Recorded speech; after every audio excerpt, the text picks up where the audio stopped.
నమస్తే, welcome to లియా news. Lady don అరవ కామాక్షిని పెంచలయ్య హత్య కేసులో పోలీసులు అరెస్ట్ చేశారు. అయితే ఇలా ఆవిడ అరెస్ట్ జరిగిందో లేదో ఆవిడ గ్రామంలోని ఇంటిని అక్కడి గ్రామస్తులే పడగొట్టడం జరిగింది.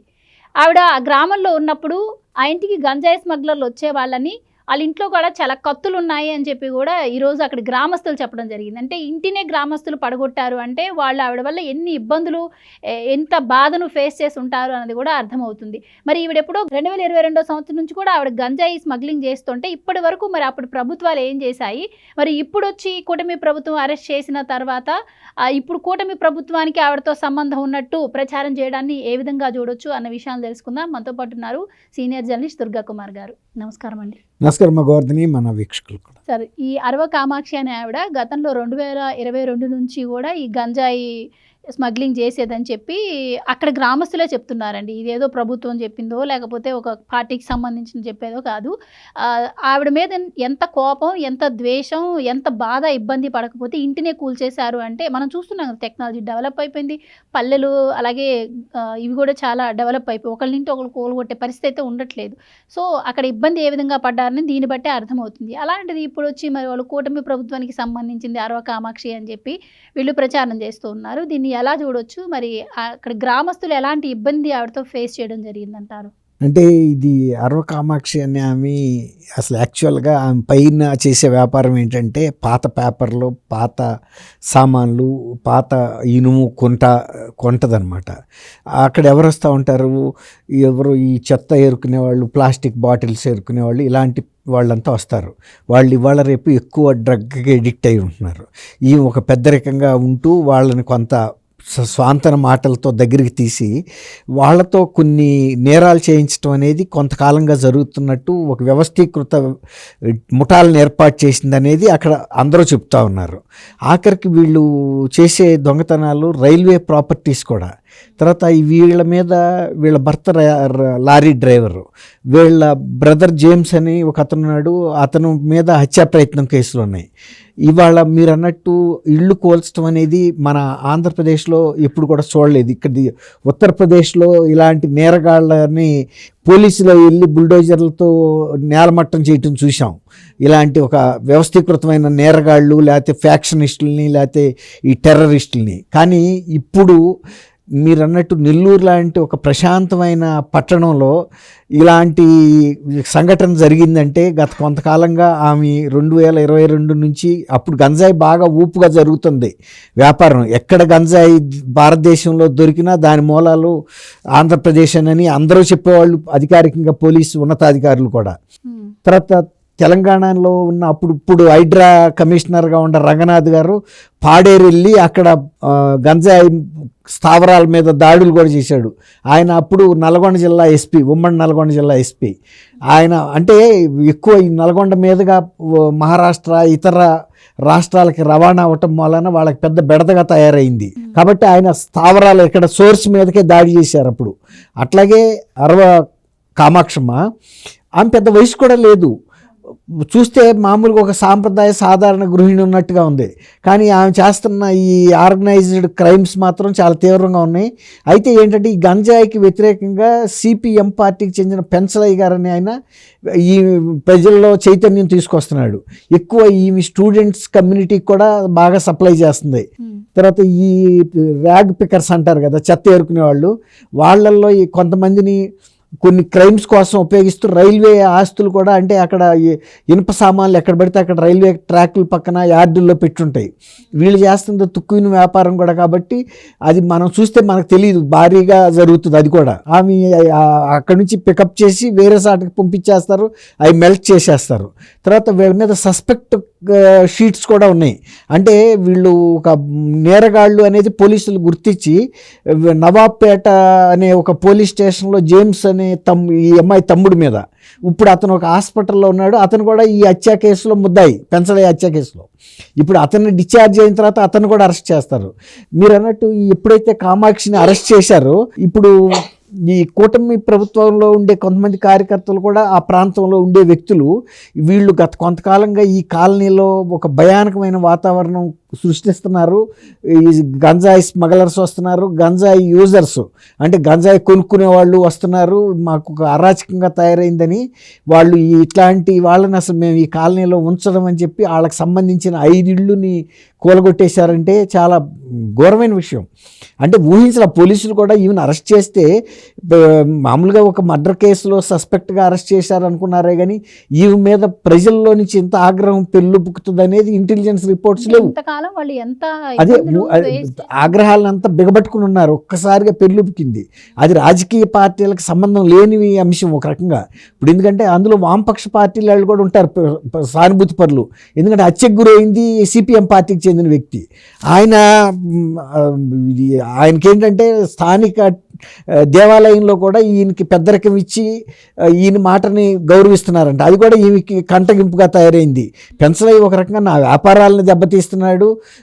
తర్వాత ఇక్కడ గ్రామం కాలనీలో డిప్పడివాడిపాలెం ఏదో ఉంది ఆ కాలనీ పేరు కూడా, ఆ డిప్పడివాడిపాలెం అనమాట. వాళ్ళు ఆ ఏరియాలోకి వచ్చి ఇతను ఒక పెద్ద రకంగా ఇదవుతున్నాడనే కసితో ఆయన్ని చంపించేటప్పటికి వాళ్ళ పోలీసులు అరెస్ట్ చేశారు. అంటే ఎంతో కొంత ఆధారాలు లేకుండా సస్పెక్ట్గా అరెస్ట్ చేయరు కదా. తర్వాత ఇప్పుడు ఆ పడగొట్టిన తర్వాత ఆ ఇంట్లో చాలా ఇంత బారు కత్తులు కూడా ఉన్నాయి. గతంలో ఈయన సాక్షి పేపర్లో కూడా వేశారు, ఒక హత్యకు సంబంధించి పెద్ద కత్తి, సేమ్ అలాంటి షేప్ కత్తి, తల్వార్ అంటారు అది. ఆ తల్వార్లు కూడా ఉన్నాయి. అసలు యాక్చువల్గా అట్లాంటి కత్తులు నెల్లూరు ప్రాంతంలో ఉండవు, అవి కడప, కర్నూలు అట్లుంటాయి. అంటే ఆ కత్తులు అవి చూస్తే ఆవిడ మరి గంజాయి బిజినెస్ చేస్తుంది కాబట్టి సేఫ్టీ కోసం పెట్టుకున్నారు అనుకోవాలా, లేదు అంటే పెంచలేలాగా గతంలో ఇంకెవరన్నా జరిగినాయి హత్యా ప్రయత్నం కేసులు వీళ్ళ ఫ్యామిలీ మెంబర్స్ మీద ఉన్నాయి, సస్పెక్ట్ షీట్స్ ఉన్నాయి. వాళ్ళ కొత్తగా హత్య చేయటం కాదు, హత్యా ప్రయత్నం నేరాల మీద వాళ్ళ ముద్దాయిలుగా ఉన్నారు. కాబట్టి గతంలో నుంచి కూడా ఆమె రెడీగా ఉంది. అంటే ఎటువంటి సిచ్యువేషన్ వచ్చినా కూడా ఫేస్ చేయడానికి కత్తులు, కటార్లు అన్నీ రెడీ పెట్టుకునే ఉంది. కదిరెళ్ళి కొనుక్కురావాలి గొడ్డలన్న తీరులో లేదు ఇది. చాలా ప్రిపేర్డ్గా ఉందంటేనే అర్థమవుతుంది. ఈ పెన్సిలయ్య హత్యలో కూడా ఖచ్చితంగా ఆమె పాత్ర లేకుండా పోలీసులు ఆమె జోలికి వెళ్ళరు కదా. ఇంతమంది నెల్లూరులో కొన్ని లక్షల మంది ఉంటే ఈ మీదకే ఎందుకు వచ్చింది? తర్వాత వామపక్ష పార్టీల వాళ్ళు ఈమె వైపు ఏళ్ళు చూపించారంటే గతంలో ఈమె ఇట్లాంటి ప్రయత్నాలు చేసింది. తర్వాత ఆ పెన్సిలయ్య గారు కూడా ఈమె చేస్తున్నటువంటి అసాంఘిక కార్యక్రమాలకు వ్యతిరేకంగా ఆయన ప్రచారం చేస్తున్నాడు, ప్రజల్లో చైతన్యం తీసుకొస్తున్నాడనే ఇది ఉంది కదా. కాబట్టి ఇది మనం ఆలోచించాల్సింది ఏంటంటే ఇలాంటి నేరస్తుల్ని ఆంధ్రప్రదేశ్ లాంటి రాష్ట్రంలో కూడా ప్రజలు మూకుమ్మడిగా కూడా ఎదుర్కొనే పరిస్థితి ఉంటుందనేది మనకు అర్థమవుతుంది. ఇంతవరకు ఇట్లాంటి సంఘటనలు ఎక్కడ పెద్దగా చూడలేం మనం. నేరస్తులను పట్టుకెళ్ళిపోయినా కూడా సరే వాళ్ళు బెయిల్ మీద వస్తున్నారు, తర్వాత సమాజంలో కలుస్తున్నారు, అదే ప్రాంతాల్లో ఉంటున్నారు. కానీ అక్కడ ఒక శపథం చేస్తున్నారు వాళ్ళు, ఈ వీళ్ళకి సంబంధించిన కుటుంబీకుల్ని మేము ఈ కాలనీల్లో మా ప్రాంతంలో ఉండనివ్వము, వీళ్ళు చాలా ఒక వ్యవస్థీకృతమైనటువంటి అసాంఘిక కార్యక్రమాలు చేస్తున్నారు, మా బిడ్డలకి గంజాయి అలవాటు చేస్తున్నారు, దీని మూలాన కుటుంబాలు కూలిపోతున్నాయి, తర్వాత వీళ్ళు చేస్తున్న అక్రమ వ్యాపారాల మూలాన అసాంఘిక శక్తులు ఈ కాలనీలోకి వస్తున్నాయి, దాని మూలాన మా కుటుంబాలలో పరిస్థితులు ఎఫెక్ట్ అవుతున్నాయి, పిల్లల మీద అవుతుంది, ఎంత ఇన్ఫ్లుయెన్స్ అవుతుంది కదా. తర్వాత ర్యాగ్ పికర్స్ డ్రగ్స్కి ఎడిక్ట్ అయిపోయి వీళ్ళు ఇచ్చే తులమో ఫలమో సుపారీ తీసుకుని ఇప్పుడు మద్రాసు రాక వెళ్ళిపోయిందంటే ఒక వామపక్ష పార్టీకి చెందిన నాయకుడిని అరెస్ట్ చేశారంటే చాలా రాజకీయ పార్టీల కార్యకర్తలు కూడా సానుభూతి పరులు కూడా ఇవాళ ఈ దాడిలో ఉన్నారు. ఈ పార్టీ ఆ పార్టీ అని చెప్పడానికి లేదు, అందరూ ఉండరు. ఎందుకంటే ఇది ఒక సాంఘిక సమస్య అక్కడ ఆ కాలనీకి సంబంధించింది. రాజకీయ చైతన్యం ఉన్న ఎవరైనా వెళ్తారు, ఇలాంటి శక్తుల్ని ఎవరు సహిస్తారు? అందులోనూ ఇరుగు పొరుగుగా ఇట్లాంటి వాళ్ళు ఉంటే రేపు ఈ కాలనీకే చెడ్డ పేరు వస్తుంది కదా. ఆ ప్రాంతంలో ఈ పలానా కాలనీ అంటే ఏముంది, మీరు అక్కడ గంజాయిలు అమ్ముతారు, లేకపోతే ఇట్లాంటి ముఠాలు ఉంటాయి, క్రిమినల్ ముఠాలు ఉంటాయి అనే ఒక పేరు. దాంతో వాళ్ళందరూ కూడా మూకుమ్మడిగా దాడి చేయటం అనేది విచిత్రంగా అనిపించింది. నేను నిన్న కూడా ఈ అంశం మీద నేను వేరే దాంట్లో కూడా మాట్లాడినప్పుడు ఈమె గురించి కొంత సస్పెషన్ ఉందనేది తెలుసు, కానీ ప్రజల్లో ఇంత వ్యతిరేకత ఉందనేది మనకి వాళ్ళ కూలగొడితే కానీ అర్థం కాలేదు. పోలీసులకు కూడా వాళ్ళకి తెలియలేదు. లేకపోతే కనీసం ఆ ఏరియాలో ముందస్తు బందోబస్తు పెడతారు ఇలాంటి సంఘటన జరుగుతాయి అంటే. ఎప్పుడు గతంలో జరగలేదు, ఈ మీద ఇంత వ్యతిరేకత ఉంటుంది అనేది ఇంటెలిజెన్స్ వాళ్ళు కూడా గమనించకపోవటం వల్లనే ఇది జరిగింది. దీన్ని ఒక గుణపాఠంగా తీసుకుని ఇలాంటివి చేసేవాళ్ళు కూడా జాగ్రత్తగా ఉండాలి. రెండోది ఇలాంటి సంఘటనలు జరుగుతున్నప్పుడు పోలీసులు కూడా నిఘా ఉంచాలి. 22 నుంచి ఇప్పుడు 3 ఏళ్ల నుంచి అక్కడ ఇటువంటి అసాంఘిక కార్యక్రమాలు జరుగుతున్నప్పుడు పోలీసులు కనుక అప్పుడే చర్య తీసుకుని ఉంటే ఇంతరాక వచ్చేది కాదు, అచ్చిరాక వచ్చేది కాదు కదా. అక్కడ పోలీసు వ్యవస్థలో కూడా లోపం ఉందనేది అర్థమవుతుంది. ఇప్పటికైనా ఇది ఒక గుణపాఠంగా తీసుకుని ఇతర ప్రాంతాల్లో ఇట్లాంటి వ్యాపారాల ముసుగులో ఇలాంటి గంజాయిలు లేకపోతే మత్తు పదార్థాలు అమ్మటం, ఇంకా కొన్ని మాదక ద్రవ్యాలు అమ్మే వాళ్ళు కూడా ఉంటారు. ఈ ఇన్సిడెంట్ చూసిన తర్వాత ఆంధ్రప్రదేశ్లో ఏ గ్రామాల్లో ఇది జరుగుతుందో ఆ గ్రామస్తులు కూడా దీన్ని వెలికి తీసుకొచ్చి ఎలాంటి భయం బెరుకు లేకుండా పోలీసుల దృష్టికి తీసుకెళ్లి కంప్లైంట్ ఇవ్వగలిగితే దీన్ని చాలా వరకు అరికట్టగలిగే ఆస్కారం ప్రభుత్వానికి కూడా ఉంటుంది. కానీ ఇక్కడ మీరు చూడండి, పెన్సిలయ్యనైనా సిపిఎం పార్టీ వామపక్ష అంటే కనీసం ఇతరులకు భయం ఉంటుంది. అయినా మరి ఆయన ఈ చైతన్యాన్ని తీసుకొస్తున్న ప్రయత్నంలో ఆయన ప్రాణాలే బలిపెట్టాల్సి వచ్చింది కదా.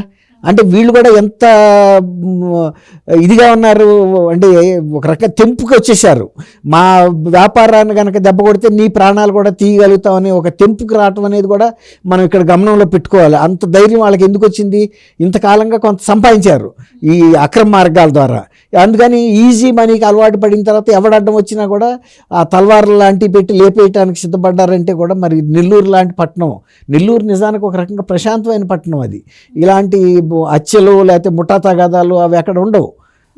ఈవెన్ రాజకీయంగా కూడా 2019లో వైఎస్ఆర్సీపీ స్వీప్ చేసింది ఆ జిల్లాని. అక్కడి నుంచే అసలు ఇలాంటి అరాచకమైనటువంటి పరిస్థితి నెల్లూరు జిల్లాకు వచ్చింది. అప్పుడు అతను ఉన్నాడు కదా శ్రీధర్ రెడ్డిని కూడా, అతను అనిల్ అనేవాడు గుంటూరు నుంచి కూడా బెదిరించి నిన్ను జీపు కట్టుకు తీసుకొస్తానని నెల్లూరు రూరల్ ఎమ్మెల్యేని కోటరెడ్డి శ్రీధర్ రెడ్డిని బెదిరించాడు. అట్లాంటి పరిస్థితి అంటే ఎక్కడో గుంటూరు వాళ్ళు కూడా వచ్చి మేము ఇక్కడ నేరం చేయగలుగుతామని అంత ధైర్యం వాళ్ళకి వచ్చింది. ఎందుకంటే మొత్తం జిల్లా అంతా మా హస్తగతం అయిపోయింది వైఎస్ఆర్సీపీ. అంతకుముందు ఎవడు కూడా నెల్లూరులోకి వెళ్ళి అట్లాంటి మాట మాట్లాడటం కానీ నెల్లూరులో ఇలాంటి క్రైమ్స్ జరగటం కానీ నేను ఎప్పుడు వినలా. ఇది ఫస్ట్ టైం. దానికి ప్రతీకారంగా కూడా ఇంత ఇళ్ళు కూల్చేరాక వచ్చిందంటే లా అండ్ ఆర్డర్ సిచ్యువేషను లేకపోతే ఈ అక్రమ వ్యాపారాలు ఎలాంటి అరాచకాలు జరుగుతున్నాయి అనేది మనకు అద్దం పట్టినట్టు చూపిస్తూ ఉంది. ఇది అందరికీ కూడా ఒక గుణపాఠం. ఇది థ్యాంక్ యూ అమ్మ గోవర్ధని, మన వీక్షకులకు కూడా. Please subscribe to Leo news for more videos.